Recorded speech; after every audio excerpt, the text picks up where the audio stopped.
Welcome back to episode of car talk. हमारे एक है मोहम्मद इरफान साहब और वो कह रहे हैं कि सर मेरे पास एक प्लॉट है जिनाह गार्डन में, मैंने कुछ सालों पहले परचेज़ किया था और अब उसके मुझे पोजीशन मिल गया हुआ है। अब मेरा प्लान ये है कि मैंने आने वाले 3 से 4 साल के बाद हमने पाकिस्तान वापस आ जाना है और मुझे एक स्पेसिफिक अमाउंट मिलेगी, उससे मैं अपना घर बना सकता हूँ प्लॉट के ऊपर। अब मुझे आप क्या मशवरा देते हैं कि मैं अपना इस प्लॉट के ऊपर घर बनाऊँ? अब वहाँ पे जो अभी प्लॉट है ये ऑलरेडी यहाँ पे गली हुआ है तो बनी हुई नहीं है, बट 1-2 घर बने हुए हैं, आने वाले टाइम में बन जाएगी। और बाकी वहाँ पे ये है कि उसका सारी चीज़ें जो है रेडी हो चुकी हैं, मुझे पोजीशन मिल चुका है प्लॉट का। तो क्या मैं इस प्लॉट के ऊपर घर बनाऊँ या फिर मैं ना बनाऊँ, या फिर मैं इसको यहाँ से सेल करके मैं फिर आगे किसी और जगह पे 2 प्लॉट ले लूँ, या फिर मैं इसी के ऊपर ही घर बनाऊँ? आइए इस पे बात करते हैं।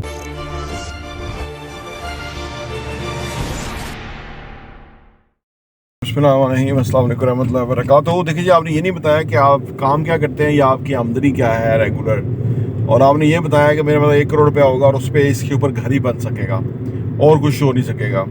तो मुझे ये कहना पड़ता है कि हमने प्रॉपर्टी टीवी पे आपको काफ़ी एजुकेट किया, गाइड किया, तो फिर भी आप जो है ना ये जो चीज़ें हैं आप कह रहे हैं कि मैं इस प्लॉट के बीच 2 और प्लॉट ले लूँ, ठीक है ना।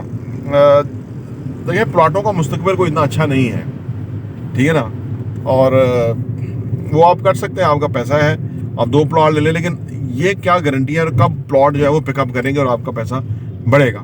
क्योंकि ये आपने बताया कि पहले प्लॉट लिया हुआ था तो ये आपने पहले लिया होगा और ये इसलिए अब कोई बढ़ गई है, कीमत बढ़ गई होगी। तो अगर आपने ये प्लॉट बेच के फर्दर 2 प्लॉट ले लें तो वो रेडी अगर प्लॉट कहीं मिलते हैं तो वो तो ठीक है, लेकिन आप कोई ऐसा रिस्क नहीं खेल सकते क्योंकि अब आपके पास जो है ना पीछे जो पैसे हैं वो इतने नहीं है कि वो घर बनाए। तो उस सूरत में तो आपको घर बनाना ही बेहतर है, ताकि अगर आपके पास एक्सपीरियंस नहीं है कोई सा इन्वेस्टमेंट का और आप हैं भी यहाँ नहीं पाकिस्तान में, अगर आप हमें आप आके मिले तो हम आपको कोई अच्छा मशवरा दे सकें जो आपके काम आए। बुनियादी तौर पर असल जो आज के दौर के अंदर इन्वेस्टमेंट है उससे ये सीखना चाहिए कि कहाँ कितने पैसे लगते हैं और कितना पैसा उसमें बचाया जा सकता है या कितने अरसे में पैसा जो है वो ग्रो कर सकता है। तो ये वाला जो पहलू है इस पे आपने कोई डिस्कस नहीं किया, तो लेकिन मैं तो आपको यही कहूँगा कि आप अगर घर बना लें तो सही है, तो घर की फिर वैल्यू होगी कोई। लेकिन अगर आप घर बना के फिर बेचना चाहते हैं तो आप हैं नहीं यहाँ पे पाकिस्तान में, तो ये जो एक्सपीरियंस है वो कैसा होगा ये भी मैं कुछ नहीं बयान कर सकता, क्योंकि घर बनाने के लिए 2 तरीके हैं, या तो आप खुद मौजूद हो घर बनाएं या आप किसी कंपनी को दें कि वो घर बनाए, ठीक है ना। दूसरे केस के अंदर कंपनियां, अच्छी कंपनी मिलना मुश्किल है, ठीक है, उसके लिए पैसा चाहिए, आपके पास बजट है कि नहीं है वो भी आपने देखना है। तो काफ़ी सारा सवाल जो है उसका कोई वो नहीं है, मतलब कि जिसमें मैं कोई हतमी बात कर सकूं।